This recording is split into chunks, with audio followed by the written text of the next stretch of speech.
Welcome everybody to another round of World of Tanks subscriber replays. My name as always is Maxwell, and today's first video is from the user. Bear with me while I murder the pronunciation of his very strange name, Vlgurkin2. That's Vlgurkin2, and he's driving the M26 Pershing on a standard battle on the steppes. M26 Pershing being a tier 8 medium tank for the Americans. Very good tank for its tier, very good little medium tank this one. I've had a lot of fun and a lot of success driving the Pershing. It's definitely better than its successor, the Patton, which you may have heard Fosh and well, all of us talking about on the live stream, that the Patton is the most painful stock grind possibly in the game. So anyway, Vlgurkin going to be heading all the way over to this right-hand flank here, taking up an early position on the hill. Well, slightly up the hill, trying to get himself hulled down. This thing does have a nice big gun mantlet at the front there and decent turret armor, so it's able to turn aside quite a few shots. And he's just playing a little bit of footsie with this A44 here, neither one of them really wanting to go all the way around the corner and commit to an attack just about yet, but also trying to keep him in sight. Takes a hit from the Cromwell there that managed to sneak around on the right hand side. He's not going to make that mistake again, as the artillery already starts to rain in. This A44 getting a little bit more adventurous now. Vlgurkin spot KB1S in the background. Unfortunately, just ricochets on the turret of that one there. I think all the allies have had exactly the same plan at exactly the same time here, which is a unanimous fall back. Take up a different position. AMX 5100 crests over the hill, and that thing hasn't got fantastic turret armor, so he just takes a chunk of damage from Vlgurkin there. And everybody just backing off as best as they can. AMX 5100 still out in the open, taking a few hits here. Does decide to drop back eventually with only 437 hit points left. This Cromwell getting way too adventurous here. I think he was tracked there, or just left himself out in the open for way too long. And he's still going to be pushing over the top of the hill there. Unfortunately, Vlgurkin just missed. And now this IS-3 was pushed all the way up on this flank as well. So the Allies getting totally overrun here. And I'm not surprised, really, when you take a look at the mini-map. And I would say 80% of the Allied forces on that flank, on the left-hand side. There's only himself, this Tiger P, and now this E25 has turned up. And that T-29 died pretty early on. So there aren't many of them left to defend this flank. And in fact, the T-25-2 is pushed all the way up the middle.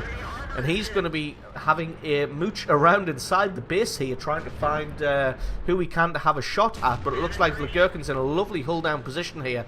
And he's got the drop on this T-25-2, who's got no choice but to try and hide. I think he was maybe going to try and flank around behind the Allied team here, but instead he's just been caught out in the open, and he doesn't have any armor whatsoever. And Vlgurkin's able just to take him out, no problem whatsoever. I'm very surprised that the right-hand flank hasn't totally pushed in yet. They have destroyed that T-25-2, that Tiger P. That's going to open the floodgates and allow them to come in. This E25 taking hits now, and he indeed goes down. And it's going to be up to Vlgurkin to try and fend off and survive as long as possible. And indeed, everybody else probably should have fallen back with as much speed as Vlgurkin did as the enemy team came flooding in. That was the only thing that saved his life. I mean, you can argue that he should have stayed on that flank and fought valiantly to the death with his allies, but then he would have been dead and unable to, number one, take out the T-25-2, and number two, be able to fire on the enemy team now as they move in. Not able to get any hits on that Tiger P, as let's face it, it's better to have an alive tank than a brave dead tank. Looks like this IS-3, is that? Yes. Looks like he's just wanting to push in here. And knows that the Allies don't have very many tanks on this side, and that's just because most of them went to the left-hand side, as they knows they got totally overrun there. And it looks like the Allies already starting a base capture here. Vlgurkin takes a big hit in the face, but he gets one in reply against that IS-3 now. It looks like the Allied team is going for the base capture here. Some of them moving on to try and get those tank destroyers. Vlogurkin doing a fantastic job of firing and falling back over and over again. Can he get another good hit on this IS-3? Indeed he can. Goes for the track and takes that one out. Just got to wait for his gun to reload and see who the IS-3 decides to focus on, but instead he gets taken out by that M6 from the side. And looks like some of the enemy team has dropped back to try and defend that base capture now. And Vlogurkin going to push forward and see if he can find this Tiger P, who is still camping way in the back there. Don't know why he didn't come forward and offer some support to his ally in the IS-3. And as it was, his ally in the IS-3 just got caught out in the open. Fantastic shot on the move there. Very, very lucky for that one to land and do damage. You've got to be careful here that he doesn't get flanked around the side by this KV-1S, as he's only got 357 hit points. That KV-1S would be able to take him out in a single shot. Just trying to pick out the weak spot of the Tiger P, which indeed he does, and picks up kill number 2 now. And it looks like the Allies are actually getting worn down a little bit in the north there. The guys who went back, the Jagdpanther and that AMX 5100 from earlier, actually doing a good job of repelling that Allied attack. It looks like they're actually abandoning the cap circle now. Although this one is still heavily in the favour of the Allies at 11 kills to 8. But that's just because they've got this ARL-44, the T-34 and that M6 hanging in the back there, coming up with Vlogurkin. Still no idea if I'm pronouncing that right. It sounds a little bit strange to me. Gets a nice shot on the side of that Jagdpanther. Unfortunately, didn't do any damage. And now they're going to try and flank around from behind. They do still have that full health Ferdinand and that full health Jagdpanther, so this one could be a little bit of a difficult battle. They need to keep moving, need to get in there quicker than this, because if they can take out that IS-6 and then reset themselves and get into a defensive position, there isn't really going to be much the Allied team can do with an M6 and a T-34. And as you can see here, they took way too long about moving up here, and the enemy team has just whittled them down and whittled them down, and now in the lead at 11 kills to 12. And now it's going to be a case of the Ferdinand and the Jagdpanther resetting the position, setting themselves up for defense. I think that 5100's probably reloading, which is why we haven't seen any of them for a while. Just going to speed this one up a little bit until we get back into the action. Just going to be posturing around here, waiting for the M6 and this T-34 to turn up. Unfortunately, the T-34 looks like he doesn't actually want to play World of Tanks, as he's just hanging in the background there. Vlogurkin gets a nice line on the Ferdinand, who's actually lost a decent chunk of his hit points to that IS-6 from earlier. As has... Oh no, that's the 5100 from earlier. I thought that was the Jagdpanther. And there we go. The T-34 takes out the 5100, who was their biggest threat at the moment. Oh, beautiful shot on the Ferdinand to set him on fire, but the guy has a premium fire extinguisher, and that just extinguishes those flames immediately. So Vlogurkin going to use this opportunity to push forwards. M6 gets himself taken out. And Vlogurkin going to use that opportunity to try and flank around the side of this Ferdinand. Has to be careful though, as the Jagdpanther will be in the area somewhere. And with that T-34 taken out, it's all going to rest on his shoulders here to try and take out this Ferdinand and the Jagdpanther. Can he focus in on the weak spot of this Ferdinand? He can indeed. Wants to only try and show him his turret, but this Jagdpanther is flanking in from behind, so he has to be quick about it. Gets a lovely shot on the Ferdinand to take him out. Takes one in the rear, but he is able to escape down the hill with plenty of time to spare. And this Jagdpanther is still on full hit points, and Vlogurkin himself is only one shot from death with 101 hit points. So really got to play this one carefully and try and outfox this Jagdpanther. Last we saw, the Jagdpanther was heading straight towards that hill there, maybe to go and try and get behind him. But he's got to be aware, the Jagdpanther that is, that this is a medium tank, and he's almost certainly going to try and flank around. No idea where he is. He may actually be down in the valley already. Vlogurkin going to try and take him on head on. Indeed, there he is. Tried to get a shot on his tracks, but not quite able to get that one. I think the Jagdpanther thought that the Pershing would just be running away to the top end of the map, so that is where the Jagdpanther has gone. Even if he didn't think that, he's probably just going to go up there just so that the Pershing can't get behind him.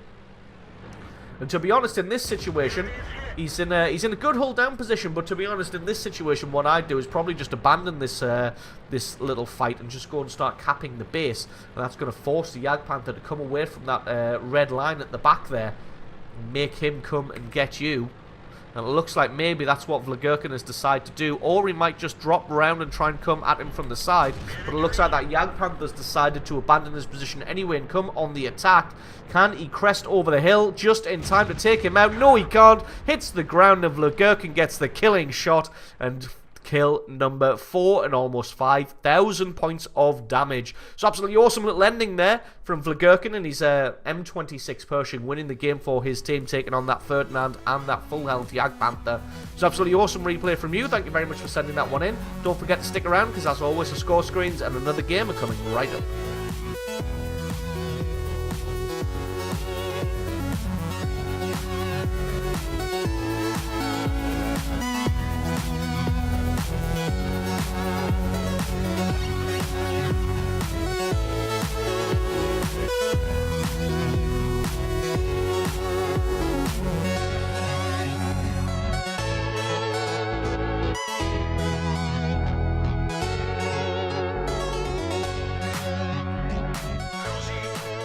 And our second replay of the day is from the user Georgie Patton 360.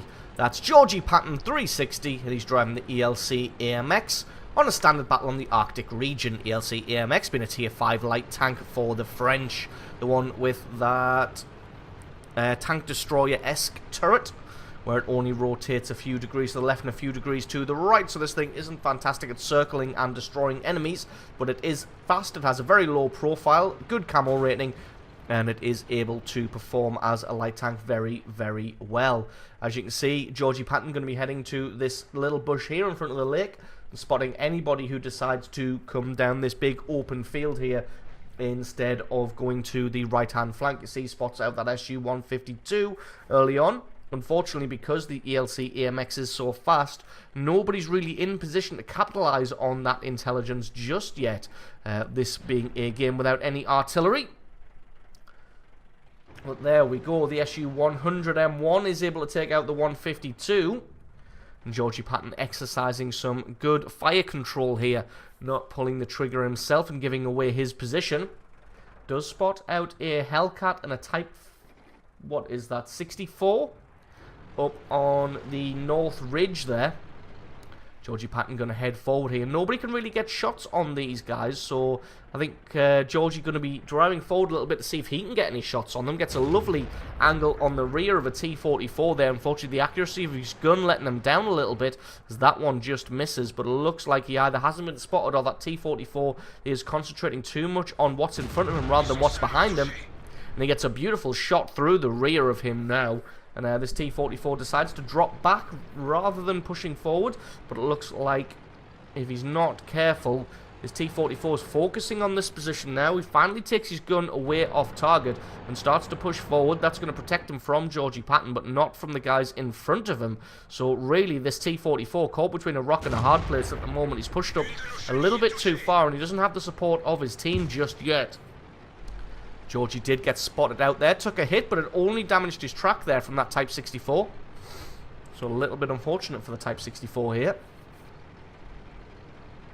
So it looks like the Allies are holding their own on that left-hand side here, so he's going to offer some support to this right-hand flank. You saw that Panzer 38 NA did a foolhardy charge in there and got himself taken out, so Georgie going to follow up behind him.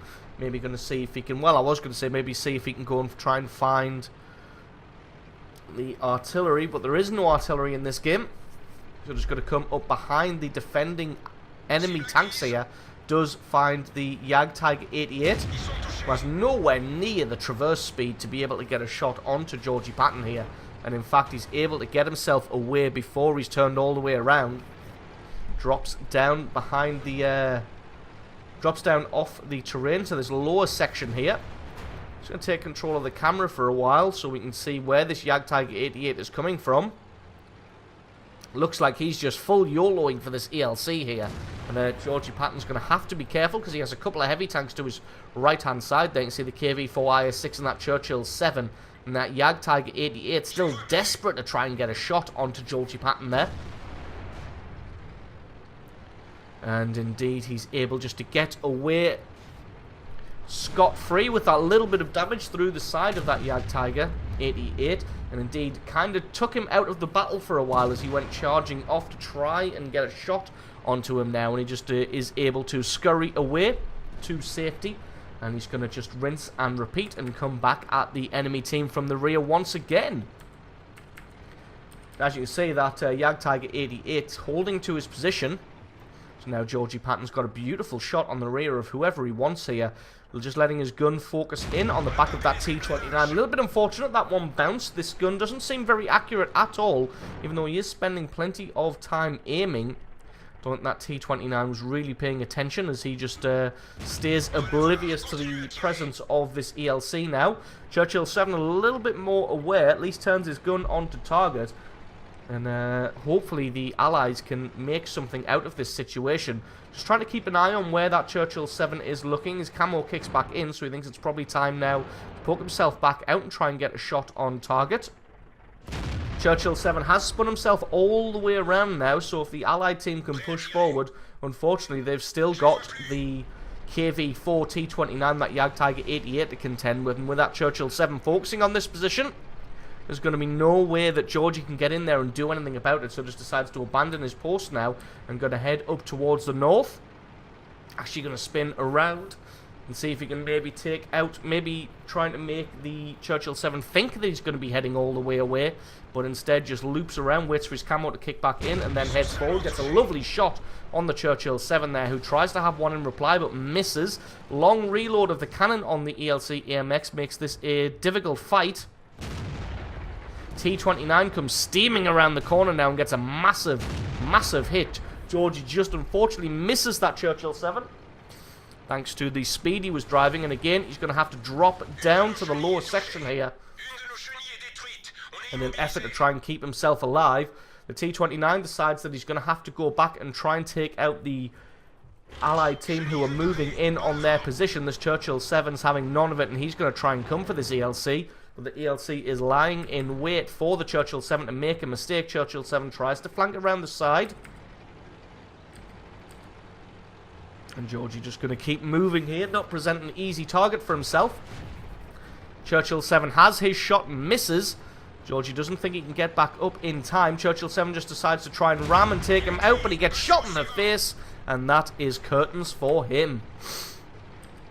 But just when he thinks things can't get any worse, a Jagdtiger 88 and a KV-4 appear from the rear. Both of them have a shot, and both of them miss now.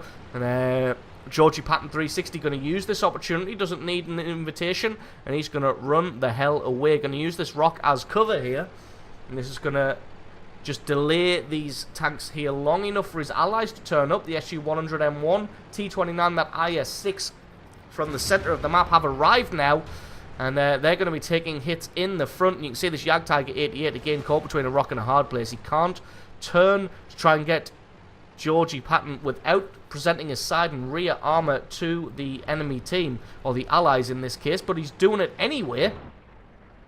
And Georgie gets a beautiful shot through the lower glacis of the Jagdtiger 88 here. And I have no idea what he's doing here. He's just trying to get into a turn fight with the ELC AMX, and that's not really a fight he's going to win. Trying to run away now. Georgie has a shot and misses that one just a little bit too quick on the trigger. Going to try and lure the Jagdtiger 88 into dropping off into the ice, but he's having none of it. Does miss his shot now, and Georgie takes his opportunity, takes him out, and that's kill number 2, and that leaves just this KV-4 and a T-29 up at the base.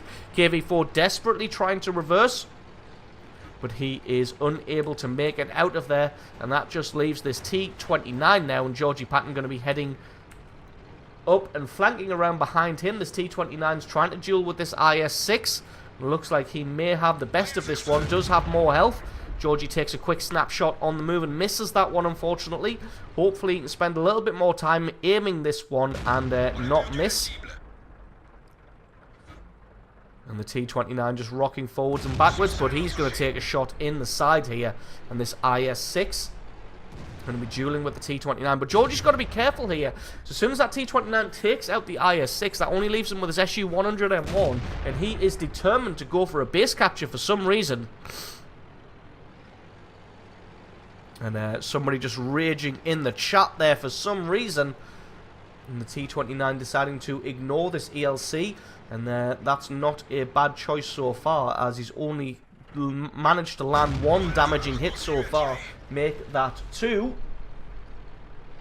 And if the T-29 can take out this SU-100M1, he's going to have a pretty easy job of taking out an ELC AMX with 50 hit points. His cannon is loaded now. Got to hopefully count on the fact that that T-29 is looking at the base. Nope, he's looking at the ELC, so Georgie just rushed that shot a little bit. And I think the T-29 is going to have a faster reload than Georgie Patton 360 here, and this one is getting pretty tense. He's going to allow his gun to close in. Again, misses another shot. The accuracy not fantastic on this cannon here, but it looks like the T-29 is focusing completely on the SU-100M1 here, as he is 2 seconds from a base capture. 1 second, and there we go. That is GG and the base capture for the Allied team. Everybody having a pretty good game there. Georgie Patton 360 just absolutely trolling the enemy team in that right-hand flank there. Only scored himself 2 kills, but gets a nice 2,000 points of damage. And like I said, just absolutely trolled the enemy team on that right-hand southern flank there. So awesome replay from you. Thank you very much for sending that one in. Don't forget, guys, if you've got yourself a good replay, then please send that into replay@screenreality.com. Link for that is in the description. If you enjoyed this video, found it useful, informative, you learned something, or you just enjoyed it, then consider hitting that like button and that subscribe button, because there's a lot more World of Tanks content to come in the future. I've been Maxwell, this has been World of Tanks, and I will catch you guys next time.